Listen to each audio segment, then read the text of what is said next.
ಆತ್ಮೀಯ ಯೂಟ್ಯೂಬ್ ವೀಕ್ಷಕರಿಗೆ ಮತ್ತೊಮ್ಮೆ ಸ್ವಾಗತಿಸ್ತಾ ಇದ್ದೇನೆ. 18ನೇ ತಾರೀಕು ಭಾರತದಾದ್ಯಂತ ಸಮ್ಮರ್ ಬೌಂಡ್ ಜವಾಹರ ನವೋದಯ ವಿದ್ಯಾಲಯಗಳಲ್ಲಿ ಜವಾಹರ ನವೋದಯ ವಿದ್ಯಾಲಯ ಆಯ್ಕೆ ಪರೀಕ್ಷೆಯ ಫಲಿತಾಂಶ ಪ್ರಕಟವಾಗಿದೆ. ಇದರ ಬಗೆಗಿನ ಮಾಹಿತಿಯನ್ನ ನಾನು ಹಂಚಿಕೊಳ್ಳಿಕ್ಕೆ ಈ ವಿಡಿಯೋನ ಮಾಡ್ತಾ ಇದ್ದೇನೆ. ಈ ವಿಡಿಯೋ ಹೆಚ್ಚಿನ ಜನರಿಗೆ ತಲುಪಬೇಕು ಅಂತಕ್ಕಂಥ ಒಂದು ಆಸೆಯಿಂದ, ಮಹದಾಸೆಯಿಂದ ದಯಮಾಡಿ ಈ ವಿಡಿಯೋನ ತಾವು ಲೈಕ್ ಮಾಡಿ, ಶೇರ್ ಮಾಡಿ. ಇದುವರೆಗೆ ತಾವು ಈ ಚಾನಲ್ಗೆ ಸಬ್ಸ್ಕ್ರೈಬ್ ಆಗಿಲ್ಲ ಅಂತಂದ್ರೆ ಸಬ್ಸ್ಕ್ರೈಬ್ ಆಗಿ ಅಂತಂದು ಕೇಳ್ಕೊಳ್ತಾ, ಈಗ ನನ್ನ ಒಂದು ವಿಚಾರವನ್ನ ತಮ್ಮ ಮುಂದೆ ಪ್ರಸ್ತುತಪಡಿಸ್ತಾ ಇದ್ದೇನೆ. ಮಾನ್ಯರೇ, ಈ ಜವಾಹರ ನವೋದಯ ವಿದ್ಯಾಲಯ ಆಯ್ಕೆ ಪರೀಕ್ಷೆ 2026ರಲ್ಲಿ ಪರೀಕ್ಷೆಯನ್ನು ಬರೆದು ಆಯ್ಕೆಯಾಗಿರ್ತಕ್ಕಂತಹ ಎಲ್ಲ ಅಭ್ಯರ್ಥಿಗಳಿಗೆ ಮತ್ತೆ ಅವರ ಪಾಲಕರಿಗೆ ನಾನು ಹೃತ್ಪೂರ್ವಕವಾಗಿರ್ತಕ್ಕಂಥ ಅಭಿನಂದನೆಗಳನ್ನು ಅರ್ಪಿಸ್ತಾ ಇದ್ದೇನೆ ಮೊದಲನೇದಾಗಿ. ಹಾಗಾದ್ರೆ ಮುಂದೇನು, ಯಾವ ರೀತಿ ಪ್ರವೇಶವನ್ನು ಪಡ್ಕೊಳ್ಳೋದು ನಾವು ಜವಾಹರ ನವೋದಯ ವಿದ್ಯಾಲಯಕ್ಕೆ ಅನ್ನೋ ಪ್ರಶ್ನೆ ಈಗ ತಮ್ಮನ್ನೆಲ್ಲ ಕಾಡ್ತಾ ಇರುತ್ತೆ. ಆತ್ಮೀಯರೇ, ತಾವು ಚಿಂತೆ ಮಾಡೋದು ಬೇಡ. ಈಗಾಗಲೇ ಜವಾಹರ ನವೋದಯ ವಿದ್ಯಾಲಯಗಳಿಗೆ ಈ ಒಂದು ಫಲಿತಾಂಶ ತಲುಪಿದ್ದು, ಆದಷ್ಟು ಶೀಘ್ರವಾಗಿ ಅವರು ನಿಮಗೆ ನವೋದಯ ವಿದ್ಯಾಲಯಕ್ಕೆ ಆಹ್ವಾನಿಸ್ತಾರೆ. ತಾವು ಬಂದು ಇಲ್ಲಿ ಡಾಕ್ಯುಮೆಂಟ್ಸ್ಗಳನ್ನ ಪಡ್ಕೊಂಡು ಹೋಗ್ಬೇಕಂತಕ್ಕಂಥ ವಿಚಾರವನ್ನು ತಾವು ನಿಮಗೆ ತಿಳಿಸ್ತಾರೆ. ಆ ತಿಳಿಸಿದ ತಕ್ಷಣವೇ ನೀವು ನಿಮ್ಮ ಜಿಲ್ಲೆಯ ನವೋದಯ ವಿದ್ಯಾಲಯಗಳಿಗೆ ಭೇಟಿ ನೀಡಿ ನವೋದಯ ವಿದ್ಯಾಲಯ ಸಿಬ್ಬಂದಿಯವರು ನೀಡ್ತಕ್ಕಂತಹ ಎಲ್ಲ ಡಾಕ್ಯುಮೆಂಟ್ಸ್ಗಳನ್ನ ಪಡ್ಕೊಂಡ್ಬಿಟ್ಟು ಅವರು ಯಾವ ರೀತಿ ಆ ಡಾಕ್ಯುಮೆಂಟ್ಸ್ಗಳನ್ನ ಸಲ್ಲಿಸಬೇಕು ಅಂತಕ್ಕಂಥ ಒಂದು ಮಾಹಿತಿಯನ್ನು ಕೊಡ್ತಾರೆ. ಅದನ್ನು ಸರಿಯಾಗಿ ಗಮನಿಸಿ ಅವನ್ನೆಲ್ಲ ನಾವು ನೋಟ್ ಮಾಡ್ಕೋಬೇಕಾಗಿ ತಮ್ಮಲ್ಲಿ ವಿನಂತಿಸ್ಕೊಳ್ತಾ ಇದೆ. ಸಾಮಾನ್ಯವಾಗಿ ಈ ನವೋದಯ ವಿದ್ಯಾಲಯ ಪ್ರವೇಶಕ್ಕೆ ಬೇಕಾಗಿರ್ತಕ್ಕಂತಹ ಪ್ರಮುಖ ದಾಖಲಾತಿಗಳು ಅಂತ ಅಂದ್ರೆ, ಮೊದಲನೇದಾಗಿ 3, 4 ಮತ್ತು 5ನೇ ತರಗತಿಯ ಅಂಕಪಟ್ಟಿಗಳು. 3ನೇ ತರಗತಿಯಲ್ಲಿ ಉತ್ತೀರ್ಣನಾದಾಗ ದೊರೆತಿರ್ತಕ್ಕಂಥ ಅಂಕಪಟ್ಟಿ, ಆಮೇಲೆ 4ನೇ ತರಗತಿಯ ಪ್ರೋಗ್ರೆಸ್ ರಿಪೋರ್ಟು, 5ನೇ ತರಗತಿಯ ಪ್ರೋಗ್ರೆಸ್ ರಿಪೋರ್ಟು, ಇವು 3 ಸಹ ಬಹಳ ಪ್ರಮುಖವಾಗಿರುತ್ತೆ. ಈ 3ಅನ್ನು ತಾವು ಈ ಅಡ್ಮಿಷನ್ ಟೈಮಲ್ಲಿ ನವೋದಯ ವಿದ್ಯಾಲಯಕ್ಕೆ ಸಲ್ಲಿಸಬೇಕಾಗುತ್ತೆ. ಇದು 1ನೇ ವಿಷಯ. 2ನೇ ವಿಷಯ ಅಂತ ಅಂದ್ರೆ, ಸಾಮಾನ್ಯವಾಗಿ SC/ST ಯಲ್ಲಿ ಆಯ್ಕೆಯಾಗಿರ್ತಕ್ಕಂಥ ವಿದ್ಯಾರ್ಥಿಗಳ ಪಾಲಕರು ತಮ್ಮ ಜಾತಿ ಪ್ರಮಾಣ ಪತ್ರವನ್ನ ಅಲ್ಲಿ ವಿದ್ಯಾಲಯಕ್ಕೆ ತಲುಪಿಸಬೇಕಾಗುತ್ತೆ. ಈ SC/ST ಪ್ರಮಾಣ ಪತ್ರವನ್ನು, ಪರಿಶಿಷ್ಟ ಜಾತಿ ಅಥವಾ ಪರಿಶಿಷ್ಟ ಪಂಗಡದ ಪ್ರಮಾಣ ಪತ್ರವನ್ನು ಸಲ್ಲಿಸಬೇಕಾದಂತ ಸಂದರ್ಭದಲ್ಲಿ ಅದಕ್ಕೆ ಸೆಂಟ್ರಲ್ SC/ST ಸರ್ಟಿಫಿಕೇಟ್ ಅಂತಂದು ಏನಿಲ್ಲ, ಸ್ಟೇಟ್ SC/ST ಸರ್ಟಿಫಿಕೇಟ್ ಅನ್ನೇ ತಾವು ಅಲ್ಲಿ ವಿದ್ಯಾಲಯಕ್ಕೆ ತಲುಪಿಸಿದ್ರೆ ಸಾಕಾಗುತ್ತೆ. ಅದು ಲೈಫ್ ಟೈಮ್ ಸರ್ಟಿಫಿಕೇಟ್ ಆಗಿರೋದ್ರಿಂದ ಅದನ್ನ ನೀವು ಅದರ ಒಂದು ಜೆರಾಕ್ಸ್ ಕಾಪಿಯನ್ನು ಅಲ್ಲಿ ವಿದ್ಯಾಲಯಕ್ಕೆ ತಲುಪಿಸಿ ಅದರ ಒರಿಜಿನಲ್ ಅವರಿಗೆ ತೋರಿಸ್ಬಿಟ್ಟು ಅವರಿಂದ ಪರಿಶೀಲಿಸಿ ನೀವು ಅದನ್ನ ನಿಮ್ಮ ಹತ್ರ ಇಟ್ಕೋಬೇಕಾಗುತ್ತೆ. ಇನ್ನು 3ನೇ ವಿಷಯ ಅಂತ ಅಂದ್ರೆ, ಯಾರು OBC ಕ್ಯಾಟಗರಿಯಲ್ಲಿ ನವೋದಯ ವಿದ್ಯಾಲಯಕ್ಕೆ ಆಯ್ಕೆಯಾಗಿದ್ದೀರಿ ಅಂತಹ ಅಭ್ಯರ್ಥಿಗಳ ಪಾಲಕರು ನಿಮ್ಮ ಮಕ್ಕಳಿಗೆ ಸೆಂಟ್ರಲ್ OBC ಸರ್ಟಿಫಿಕೇಟ್ ಅನ್ನು ಮಾಡಿಸ್ಬೇಕಾಗುತ್ತೆ. ಸ್ಟೇಟ್ OBC ಸರ್ಟಿಫಿಕೇಟ್ ಬರೋದಿಲ್ಲ. ಸೆಂಟ್ರಲ್ OBC ಸರ್ಟಿಫಿಕೇಟ್ ಅಂತ ಅದು ಬೇರೆ ಫಾರ್ಮೆಟೇ ಕೊಡ್ತಾರೆ ನವೋದಯದಲ್ಲಿ ನಿಮಗೆ. ಆ ಸೆಂಟ್ರಲ್ OBC ಸರ್ಟಿಫಿಕೇಟ್ ಅನ್ನ ತಹಸೀಲ್ದಾರಿಂದ ತಾವು ಮಾಡಿಸ್ಬೇಕಾಗುತ್ತೆ.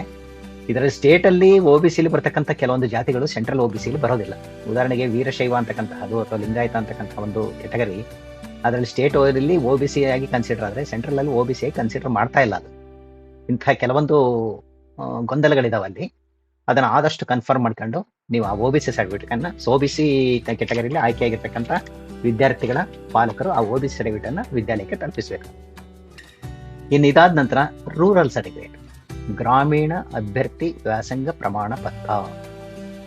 ಇಲ್ಲಿ ಆ ವಿದ್ಯಾರ್ಥಿ ಏನಿದಾನೆ ಅವರು 1ರಿಂದ 5ನೇ ತರಗತಿವರೆಗೂ ರೂರಲ್ ಅಲ್ಲೇ ಓದಿರ್ಬೇಕಾಗುತ್ತೆ. ಆ ರೂರಲ್ಲೇ ಓದಿರ್ತಕ್ಕಂತಹ ಒಂದು ಪ್ರಮಾಣ ಪತ್ರವನ್ನ, ಸರ್ಟಿಫಿಕೇಟ್ ಅನ್ನ ಆಯಾ ಶಾಲೆಯ ಮುಖ್ಯೋಪಾಧ್ಯಾಯರಿಂದ ನೀವು ಮಾಡಿಸ್ಕೊಂಡ್ಬಿಟ್ಟು ಮತ್ತೆ ಅದಕ್ಕೆ BEO ಕೌಂಟರ್ ಸೈನ್ ಮಾಡಿಸಿ ಅದನ್ನ ಅಡ್ಮಿಷನ್ ಟೈಮಲ್ಲಿ ವಿದ್ಯಾಲಯಕ್ಕೆ ಕೊಡಬೇಕಾಗುತ್ತೆ. ಇದಾದ ನಂತರ ಇನ್ನೊಂದು ಬಹಳ ಮುಖ್ಯವಾಗಿರ್ತಕ್ಕಂಥದ್ದು ಏನಪ್ಪಾ ಅಂತಂದ್ರೆ, ವಾಸಸ್ಥಳ ದೃಢೀಕರಣ ಪತ್ರ. ಯಾವ ಜಿಲ್ಲೆಯಲ್ಲಿ ವಿದ್ಯಾರ್ಥಿ ಆಯ್ಕೆಯಾಗಿದನೋ ಅದೇ ಜಿಲ್ಲೆಯಲ್ಲಿ ಪಾಲಕರು, ಪೋಷಕರು ವಾಸವಾಗಿರಬೇಕು. ಆ ವಾಸಸ್ಥಳ ದೃಢೀಕರಣ ಪತ್ರವನ್ನ ಅವರು ತಹಸೀಲ್ದಾರಿಂದ ಮಾಡಿಸಿ ಅದನ್ನ ನೀಡಬೇಕಾಗುತ್ತೆ. ಇನ್ನ ಬಹಳ ಮುಖ್ಯವಾಗಿರ್ತಕ್ಕಂಥ ಮತ್ತೊಂದು ವಿಷಯ ಏನಪ್ಪಾ ಅಂತಂದ್ರೆ, ಅಂಗವಿಕಲ ಪ್ರಮಾಣ ಪತ್ರ, ಡಿಸೆಬಿಲಿಟಿ ಸರ್ಟಿಫಿಕೇಟ್ ಅಂತ ಹೇಳ್ತಾರೆ.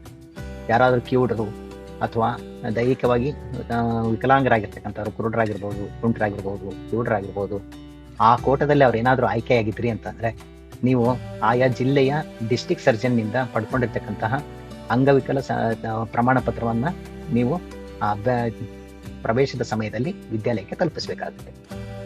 ಇದಾದ ನಂತರ ಇನ್ನು ಬಹಳ ಪ್ರಮುಖವಾಗಿರ್ತಕ್ಕಂಥ ವಿಷಯ ಯಾವುದಪ್ಪ ಅಂತಂದ್ರೆ ಮೆಡಿಕಲ್ ಸರ್ಟಿಫಿಕೇಟ್. ಆ ಮೆಡಿಕಲ್ ಸರ್ಟಿಫಿಕೇಟ್ ಅಲ್ಲಿ ನಿಮಗೆ ಫಾರ್ಮೆಟ್ ಅನ್ನು ಕೊಡ್ತಾರೆ ಯಾವುದೇ ವಿದ್ಯಾಲಯದವರು. ಆ ಫಾರ್ಮೆಟ್ ಅನ್ನ ನೀವು ತುಂಬೋದಲ್ಲ, ನಿಮ್ಮ ಹತ್ತಿರ ಇರತಕ್ಕಂತಹ ಯಾವ್ದಾದ್ರು ಗೌರ್ಮೆಂಟ್ ಹಾಸ್ಪಿಟ್ಲಿಗೆ ಹೋಗ್ಬಿಟ್ಟು ಗೌರ್ಮೆಂಟ್ ಹಾಸ್ಪಿಟಲ್ ಅಲ್ಲಿ ಅಲ್ಲೇನು ಮೆಡಿಕಲ್ ಆಫೀಸರ್ ಇರ್ತಾರೆ, ಆ ಮೆಡಿಕಲ್ ಆಫೀಸರ್ ಇಂದ ಇವ್ರನ್ನ ಅಭ್ಯರ್ಥಿಯನ್ನು ತಪಾಸಣೆ ಮಾಡಿಸಿ ಆ ಮೆಡಿಕಲ್ ಸರ್ಟಿಫಿಕೇಟ್ ಅನ್ನ ತಗೊಂಡ್ಬಂದು ಕೊಡ್ಬೇಕಾಗುತ್ತೆ. ಮತ್ತೆ ಇದ್ರ ಜೊತೆಗೆ ಇನ್ನು ಕೆಲವೊಂದು ಅಂಡರ್ಟೇಕಿಂಗ್ಗಳು ಇದಾವೆ. ಆ ಫಾರ್ಮೆಟ್ ನಿಮಗೆ ನೀಡಿರ್ತಕ್ಕಂಥ ಫಾರ್ಮೆಟ್ಗಳಲ್ಲಿ ಅಂಡರ್ಟೇಕಿಂಗ್ ಮೈಗ್ರೇಷನ್ಗೆ ಹೋಗ್ತೀವಿ ಅಂತಕ್ಕಂಥ ಅಂಡರ್ಟೇಕಿಂಗ್ ಆಗಿರ್ಬೋದು, ಅಥವಾ ಬೇರೆ ವಾಸಸ್ಥಳಕ್ಕೆ ಸಂಬಂಧಪಟ್ಟಂತಹದ್ದಾಗಿರ್ಬೋದು, ಮತ್ತೆ ಇನ್ನು ಯಾವುದೇ ವಿಷಯಕ್ಕೆ ಸಂಬಂಧಪಟ್ಟಂತ NVN ಫಂಡಿಗೆ ಸಂಬಂಧಪಟ್ಟಂತಹದ್ದಾಗಿರ್ಬೋದು, ಅವನ್ನೆಲ್ಲ ಸರಿಯಾಗಿ ಫಿಲ್ಅಪ್ ಮಾಡಿ ಅಲ್ಲಿ ಪಾಲಕರು ಸಹಿಯನ್ನ ಹಾಕ್ಬೇಕಾಗುತ್ತೆ. ಈ ರೀತಿ ಇಷ್ಟೆಲ್ಲ ಈ ದಾಖಲಾತಿಗಳನ್ನ ನೀವು ನೀಡೋದ್ರ ಮುಖಾಂತರ, ದಾಖಲೆಗಳನ್ನ ಅಥವಾ ಈ ಸರ್ಟಿಫಿಕೇಟ್ಗಳನ್ನ ನೀಡೋದ್ರ ಮುಖಾಂತರ ನಿಮ್ಮ ಅಡ್ಮಿಷನ್ ನ ಖಚಿತಪಡಿಸಿಕೊಂಡು ಆಮೇಲೆ ನವೋದಯ ವಿದ್ಯಾಲಯದವರು ನಿಮ್ಮ ಎಲ್ಲ ದಾಖಲೆಗಳನ್ನ ಪರಿಶೀಲನೆ ಮಾಡಿ ಎಲ್ಲಾ ದಾಖಲೆಗಳು ಸರಿಯಾಗಿದವು ಅಂತ ಅಂದ್ರೆ ಆವಾಗ ಅವರು ನೀವು TC ತರಬಹುದು ಅಂತಕ್ಕಂಥ ಒಂದು ವಿಚಾರವನ್ನು ತಮಗೆ ತಿಳಿಸ್ತಾರೆ. ಆಗ ನೀವು ಅಲ್ಲಿ ಮುಖ್ಯೋಪಾಧ್ಯಾಯರ ಹತ್ರ ಹೋಗ್ಬಿಟ್ಟು ಆ TCಗೆ ಅಪ್ಲೈ ಮಾಡಿ ಆ TC ಅನ್ನು ತಂದ್ಕೊಟ್ರೆ ಅಲ್ಲಿಗೆ ನಿಮಗೆ ಅಂತಿಮವಾಗಿ ಆ ಒಂದು ಪ್ರೊಸೆಸ್ ಮುಕ್ತಾಯವಾಗುತ್ತೆ. ಇದ್ರ ಜೊತೆಗೆ ಇನ್ನೂ ಬಹಳ ಬೇಕಾಗಿರ್ತಕ್ಕಂಥ ಈ ಮತ್ತೊಂದು ದಾಖಲೆ ಯಾವುದು ಅಂತಂದ್ರೆ ತಂದೆ ತಾಯಿ ಮತ್ತೆ ಅಭ್ಯರ್ಥಿಯ ಆಧಾರ್ ಕಾರ್ಡ್.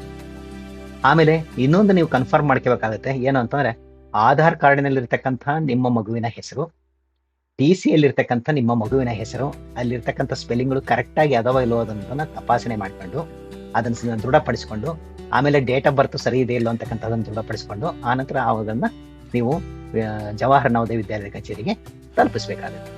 ಜೊತೆಗೆ ತಂದೆಯ 4 ಪಾಸ್ಪೋರ್ಟ್ ಸೈಜ್ ಫೋಟೋಗಳು, ತಾಯಿಯ 4 ಪಾಸ್ಪೋರ್ಟ್ ಸೈಜ್ ಫೋಟೋಗಳು, ಆಮೇಲೆ ಅಭ್ಯರ್ಥಿಯ ಅಥವಾ ಹುಡುಗನ 4 ಪಾಸ್ಪೋರ್ಟ್ ಸೈಜ್ ಫೋಟೋಗಳನ್ನ ನೀವು ವಿದ್ಯಾಲಯಕ್ಕೆ ಕೊಡಬೇಕಾಗುತ್ತೆ. ಎಷ್ಟು ದಾಖಲಾತಿಗಳನ್ನ ನೀವು ಕೊಟ್ಟ ನಂತರ ನಿಮ್ಮ ಅಡ್ಮಿಷನ್ ಅಲ್ಲಿಗೆ ಸಂಪೂರ್ಣವಾಗುತ್ತೆ. ಆದಷ್ಟು ಬೇಗ ಈ ಎಲ್ಲ ದಾಖಲೆಗಳನ್ನ ರೆಡಿ ಮಾಡ್ಕೊಂಡ್ಬಿಟ್ಟು ತಾವು ಜವಾಹರ್ ನವೋದಯ ವಿದ್ಯಾಲಯಕ್ಕೆ ಆಗಮಿಸಿ ತಮ್ಮ ಮಕ್ಕಳನ್ನ ಅಲ್ಲಿ ಅಡ್ಮಿಷನ್ ಮಾಡಿಸಿ ಅಂತಂದು ಹೇಳ್ತಾ ಮತ್ತೊಮ್ಮೆ ತಮ್ಮೆಲ್ಲರಿಗೂ ಈ ಅಭಿನಂದನೆಗಳನ್ನ ಸಲ್ಲಿಸ್ತಾ ನಾನು ನನ್ನ ಮಾತುಗಳನ್ನ ಮುಗಿಸ್ತಾ ಇದ್ದೇನೆ. ಈ ಒಂದು ವಿಡಿಯೋ ಎಲ್ಲರಿಗೂ ತಲುಪಬೇಕು ಅಂತಂದ್ರೆ ನೀವು ಲೈಕ್ ಮಾಡಿ, ಶೇರ್ ಮಾಡೋದು ಬಹಳ ಪ್ರಮುಖವಾಗುತ್ತೆ. ದಯಮಾಡಿ ವಿಡಿಯೋನ ಲೈಕ್ ಮಾಡಿ, ಶೇರ್ ಮಾಡಿ. ಇದುವರೆಗೂ ಸಬ್ಸ್ಕ್ರೈಬ್ ಆಗಿಲ್ಲ ಅಂತಂದ್ರೆ ಸಬ್ಸ್ಕ್ರೈಬ್ ಮಾಡಿ ಅಂತಂದು ಹೇಳ್ತಾ ನನ್ನ 2 ಮಾತುಗಳನ್ನ ಮುಗಿಸ್ತಾ ಇದ್ದೀನಿ. ಧನ್ಯವಾದಗಳು.